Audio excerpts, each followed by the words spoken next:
నమస్తే, నేను మీ Madhu. Liquor scam కేసులో మిథున్ రెడ్డి పేరు ఎక్కువగా వినిపిస్తున్న విషయం అందరికీ తెలిసిందే. అయితే ఇప్పుడు ఈడీ నోటీసులు కూడా ఇచ్చారు మిథున్ రెడ్డికి. అయితే ఇప్పుడు మిథున్ రెడ్డిని సిట్ విచారించిన తర్వాత ఎవరి పేరు బయటపడనుంది, ఆ బిగ్ బాస్ పేరును మిథున్ రెడ్డి బయట పెట్టే ఛాన్స్ ఉందా అనే విషయం గురించి రోజు మనం తెలుసుకుందాం. ప్రస్తుతం మనతో పాటు ఉన్నారు సీనియర్ జర్నలిస్ట్ సిఎస్ రావు గారు. వారిని అడిగి మరిన్ని విషయాలను తెలుసుకుందాం. నమస్కారం సార్. సార్, సిట్ విచారణ అయితే త్వరలోనే జరగనుంది. మిథున్ రెడ్డికి నోటీసులు కూడా వచ్చాయి ఈడీ నుంచి. మరి మిథున్ రెడ్డి విచారణలో అన్ని విషయాలు బయట పెట్టే అవకాశాలు ఉన్నాయంటారా? ఇప్పుడు ఆల్రెడీ విచారణని ఎదుర్కోవాల్సిందే. మామూలు సిఐడి విచారణ ఎదుర్కోవడం వేరు, ఈడీ విచారణ ఎదుర్కోవడం వేరు, డిఫరెంట్. ఇప్పుడు సిబిఐ విచారణకు కానీ లేదంటే ఈడీ విచారణకు కానీ సిఐడి విచారణకు కానీ తేడా ఉంటుంది. సిఐడి అంటే రాష్ట్ర పోలీసులు కాబట్టి కొంత గౌరవించి లేదంటే కొంత గౌరవంగా వాళ్ళకి కావాల్సిన విధంగా విచారణ చేసేటువంటి అవకాశాలు ఉంటాయి కొన్ని సందర్భాల్లో. అలాగే సిబిఐకి సంబంధించినటువంటి విచారణ ఎలా ఉంటుందంటే వాళ్ళ దగ్గర ఉన్నటువంటి ఇన్ఫర్మేషన్ని కన్ఫర్మ్ చేసుకోవడానికి వాళ్ళు విచారణ చేస్తారు. అదే ఈడీ అనుకోండి, ఈడీ అలా కాదు. ఈడీ దగ్గర ఏదైతే కంప్లైంట్ ఉందో ఆ కంప్లైంట్ నిజమా కాదా అని చెప్పి నిరూపించుకోవాల్సింది ఎవరంటే బాధితుడు, నిందితుడు. బాధితుడు కాదు, నిందితుడు అన్నాం. నిందితుడు ఎవరు ఇక్కడ? మిథున్ రెడ్డి గారు. సో మిథున్ రెడ్డి గారు నిరూపించుకోవాలి. వాళ్ళ దగ్గర ఉన్నటువంటి ఆధారం ఏంటి? ఈడీ దగ్గర ఉన్న ఆధారము మనీ లాండరింగ్ జరిగింది, 5,000 కోట్ల రూపాయలు సుమారుగా మనీ లాండరింగ్ జరిగింది, చేశారు అనేది వాళ్ళ దగ్గర ఉన్నటువంటి ప్రాథమికమైనటువంటి ఇన్ఫర్మేషన్. లిక్కర్ స్కామ్ రూపంలో ఇదంతా జరిగింది. ఈ లిక్కర్ స్కామ్ సంబంధించినటువంటి వివరాలు ఎక్కడి నుంచి వచ్చాయంటే సిఐడి ఆల్రెడీ విచారణ చేసింది. రాజకేశ్ రెడ్డి ఈ కేసులో మొత్తం A1గా ఉన్నాడు. ఆయన్ని విచారించింది, ఆయన జైల్లో ఉన్నాడు. అనేక మందిని దీంట్లో అరెస్ట్ చేశారు. ఇప్పుడు ఆల్రెడీ జగిరెడ్డి భాస్కర్ రెడ్డి కానీ లేదంటే రాజకేశ్ రెడ్డి కానీ వీళ్ళందరూ జైల్లో ఉన్నారు. ఇప్పుడు ధనంజయ రెడ్డి తర్వాత మిగతా వాళ్ళు విజయసాయి రెడ్డి గారు జైలుకి వెళ్ళలేదు. వీళ్ళు జైలుకి వెళ్ళి బెయిల్ మీద ఉన్నారు. ధనంజయ రెడ్డి అండ్ టీం వాళ్ళు బెయిల్ మీద ఉన్నారు కొంతమంది. అలాగే మిథున్ రెడ్డి గారు కూడా అరెస్ట్ అయ్యారు. మిథున్ రెడ్డి గారు కూడా అరెస్ట్ అయ్యి బెయిల్ మీద బయటకు వచ్చారు. ఎప్పుడు బయటకు వచ్చారు? ఉపరాష్ట్రపతి ఎన్నికల సందర్భంగా ఓటు వేయాల్సినటువంటి పరిస్థితి వచ్చింది. అప్పుడు ఆయనకు ఓటేసేటువంటి వెసులు కల్పించండి అని చెప్పి పిటిషన్ వేసి తాత్కాలిక బెయిల్ ఏమని చెప్పి ఇచ్చారు. దాన్ని రెగ్యులర్ బెయిల్ కింద మార్చుకున్నారు. ప్రస్తుతం బెయిల్ మీద ఉన్నారు. బెయిల్ మీద ఉన్నటువంటి ఆయనకి ఇప్పుడు ఈడీ నోటీసులు ఇచ్చింది 23వ తారీఖున అటెండింగ్ అమ్మని చెప్పి.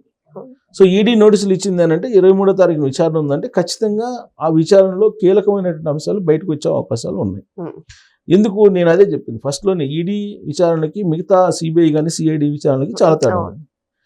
ఏవైతే ఆరోపణలు లేదంటే అభియోగాలు ఉన్నాయో వాటికి సంబంధించిన ఆధారాలను సేకరించేటువంటి సంస్థలు సిఐడి అలాగే సిబిఐ.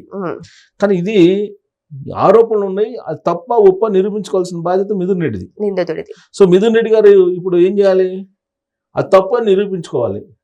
అది తప్పని ఎలా నిరూపించుకోవాలి? ఇప్పుడు ఆల్రెడీ వాళ్ళు ఇన్ఫర్మేషన్ వాళ్ళ దగ్గర ఉంది, 5,000 కోట్లు సుమారుగా విదేశాలకు తరలించారు అనేది.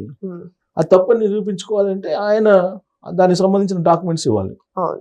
ఆ డాక్యుమెంట్స్ ఇచ్చి ఆయన ఒకవేళ కనుక ఆయన ఇచ్చిన కనుక సాటిస్ఫై అయితే ఈడీ అప్పుడు ఆయన్ని వదిలేసే అవకాశం ఉంది. లేదంటే ఆయన్ని అరెస్ట్ చేసేటువంటి అవకాశాలు కూడా పోలేదు. 1, 2 సరే ఆయన్ని అరెస్ట్ చేసినా చేయకపోయినా ఇప్పుడు ఆయన కనుక సహకరించాడు అనుకోండి, విచారణకు సహకరించి అసలు ఏం జరిగింది లిక్కర్ స్కామ్లో, లిక్కర్కి సంబంధించినటువంటి దాంట్లో అని చెప్పి ఆయన కనుక మొత్తం నోరు విప్పేసి చెప్పేశారు అనుకోండి. ఇప్పటి వరకు వచ్చినటువంటి ఇన్ఫర్మేషన్ ఏంటి, మనకు రకరకాలుగా విచారణ చేసిన తర్వాత అనేక మంది వాంగ్మూలాలు తీసుకున్నారు కదా, దాదాపు ఒక 50-60 మంది వాంగ్మూలాలు తీసుకున్నారు దీంట్లో ఈ కేసులో.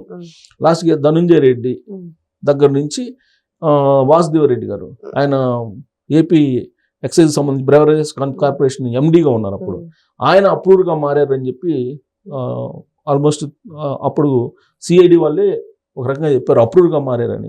అప్రూవర్గా మారడంతో మొత్తం కేసుకు సంబంధించింది మొత్తం కదిలింది, డొంకంతా కదిలింది. యాక్చువల్గా కూటమి ప్రభుత్వం ఏర్పడిన తర్వాత ఫస్ట్ ఈ కేసులో విచారించింది, తనిఖీలు చేసింది వాళ్ళ ఇళ్లలో వాసుదేవ్ రెడ్డి ఇంట్లో. ఆయన్నే విచారించారు ఫస్ట్. విచారించిన తర్వాత ఆయన ఇళ్లలో తనిఖీలు చేశారు. ఫస్ట్ ఆయన దగ్గర నుంచే స్టార్ట్ చేశారు. వాసుదేవ్ రెడ్డి తీగ అనమాట సార్. వాసుదేవ్ రెడ్డి ఇచ్చినటువంటి వాంగ్మూలం లేదంటే వాసుదేవ్ రెడ్డి అప్రూవర్గా మారారు అనేది వినిపిస్తూ ఉంటుంది. వాసుదేవ్ రెడ్డి అప్రూవర్గా మారకపోతే ఈ పాటికి అరెస్ట్ చేసిన వాళ్ళు ఆయన.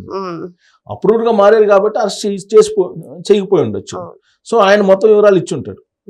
ఆ వివరాలను బట్టి మొత్తం ఒక్కోటి విచారిస్తున్నట్టు సందర్భంలో విజయసాయి రెడ్డి గారు ఆయన కాకినాడ సెజ్కు సంబంధించినటువంటి ఒక విచారణలో హాజరయ్యి మీడియా ముందుకు వచ్చి మీడియా ముందు ఏం చెప్పారు, అసలు లిక్కర్ స్కామ్లో అసలు ఏం జరిగిందంటే రాజ్ కసిరెడ్డి అనే అతను ఉన్నాడు, అతను మొత్తం వ్యవహారం అతను నడిపాడని చెప్తే ఆ దిశగా అప్పుడు విచారణ చేపట్టారు.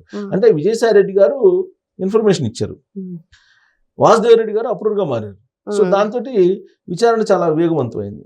వేగవంతం కావడంతో అనేక మందిని అరెస్ట్ చేయటం, అలాగా ఈ అమౌంట్ ఎలా వెళ్ళింది విదేశాలకి, హవాలా బిజినెస్ ఎలా చేశారు, హవాలా జరిగింది అని చెప్పి సిఐడి అలాగే సిబిఐ కూడా అనుమానించింది.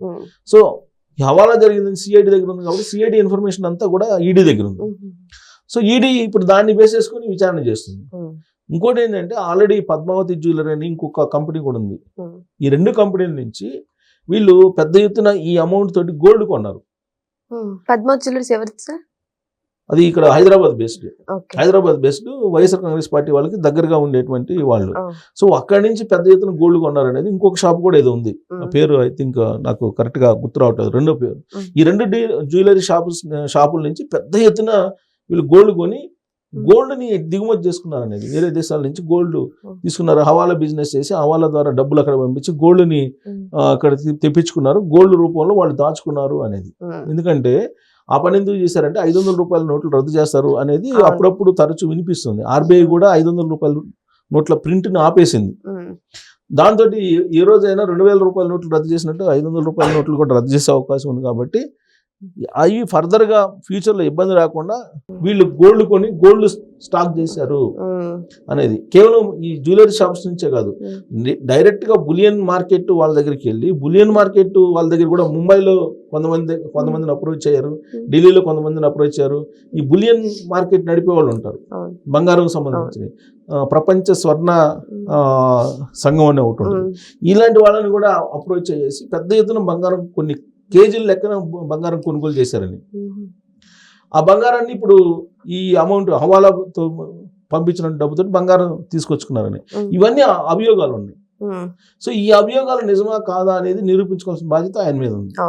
లేదంటే వాళ్ళ విచారణకు సహకరించి అసలు ఎందుకు చేశారు, లెక్కర్కి సంబంధించి ఎలా చేశారు, ఎవరు చేయమన్నారు, ఏ ప్రాసెస్ ఎలా దాన్ని విధానాన్ని ఎలా తయారు చేశారు, ఆ విధానాన్ని తయారు చేసేటప్పుడు మీటింగ్లో ఈయన కూడా పార్టిసిపేట్ చేశాడు, 2 మీటింగ్లో ఇతను కూడా ఉన్నాడు అనేది ఇతని మీద ఉన్నటువంటి ఆరోపణ. సో ఆ మీటింగ్లో ఉన్నారు కాబట్టి పాలసీని ఎలా మార్చారు, ఆ పాలసీని మార్చేటప్పుడు మీ టార్గెట్ ఎంత మీరు సైడ్ ట్రాక్ పట్టించాలనుకున్నారు, ఇవన్నీ విచారణలు వస్తాయి. ఈ విచారణలో అసలు ఈ పాలసీలు మార్చాలంటే ఎవరు మార్చాలి, ఆ రోజు ఉన్నటువంటి ప్రభుత్వం మార్చాలి. ఆ రోజు ఉన్నటువంటి ప్రభుత్వానికి అత్యంత సన్నిహితుడు ఎవరు అంటే మిథున్ రెడ్డి గారు.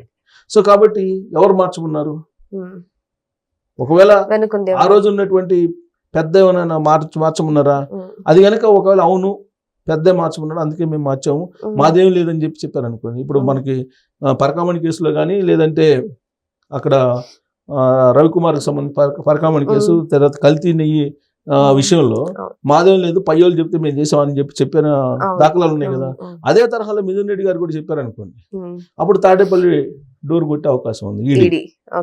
సో 23వ తారీఖున విచారణ నామినల్గా చేస్తారా, నామమాత్రంగా చేస్తారా, ముఖస్థుతిగా చేస్తారా, లేదంటే నిజంగానే ఈడీ తన పవర్ను చూపించి ఇప్పుడు ఏ విధంగా అయితే పశ్చిమ బెంగాల్లో మమతా బెనర్జీ గారి దగ్గరికి వెళ్ళి హడావుడి చేశారు కదా, ఆ తరహాలో చేసి విచారిస్తారా, లేదంటే అక్కడ చేసినట్టు ఇక్కడ కూడా చేసి వెళ్ళిపోతారా అనేది 23వ తారీఖు తేలబోతుంది. 23వ తారీఖు ఈడీ విచారణ బట్టి బిగ్ బాస్ ని టచ్ చేసే అవకాశం ఉందా లేదా అనేది ఒక స్పష్టత వస్తుంది. ఒకవేళ మిథున్ రెడ్డి బయట పెట్టకపోతే బిగ్ బాస్ పేరు ఎలా సార్ మళ్ళీ ఇంకొక రకంగా అంటే నెక్స్ట్ కూడా విజయసాయి రెడ్డి కూడా విచారిస్తున్నట్టు కొన్ని వార్తలు వస్తున్నాయి. అవును, నెక్స్ట్ కూడా మరి అక్కడన్నా బయటపడే అవకాశం. ఇప్పుడు విజయసాయి రెడ్డి గారు కూడా అప్రూవ్గా మారడానికి సిద్ధంగా ఉన్నారు అనేది వినిపిస్తుంది. సో ఆయన ఎప్పుడైనా సరే కాకపోతే డిలే కావచ్చు. దీనికి ఎవరు అసలు ఆద్యులు కర్త కర్మక్రియ ఎవరు అనేది ఇన్వెస్టిగేషన్ లో భాగంగా తెలుస్తుంది. ఆయన అక్కడికి వెళ్ళాలంటే వీళ్ళందరూ వాంగ్మూలం తీసుకోవాలి. వీళ్ళందరూ వాంగ్మూలం తీసుకుంటే వీళ్ళు ఏం చెప్తారు విని తర్వాత దానికి అసలు ఎవిడెన్స్ ఉందా లేదంటే వీళ్ళు కావాలని మళ్ళీ ఆరోపణలు చేస్తున్నారు అనేది నిర్ధారించుకున్న తర్వాత అప్పుడు బిగ్ బాస్ ని టచ్ చేస్తారు. సో ఏదేమైనా సరే ఈడీ నోటీసులు ఇచ్చిన తర్వాత మిథున్ రెడ్డిని విచారించేటప్పుడు ఈడీ ఎటువంటి క్వశ్చన్స్ అడుగుతుంది, మిథున్ రెడ్డి ఎలా నిరూపించుకుంటారు అనేది కూడా మనమంతా వెయిట్ చేసి చూడాల్సిందే. Thank you so much. Thank you.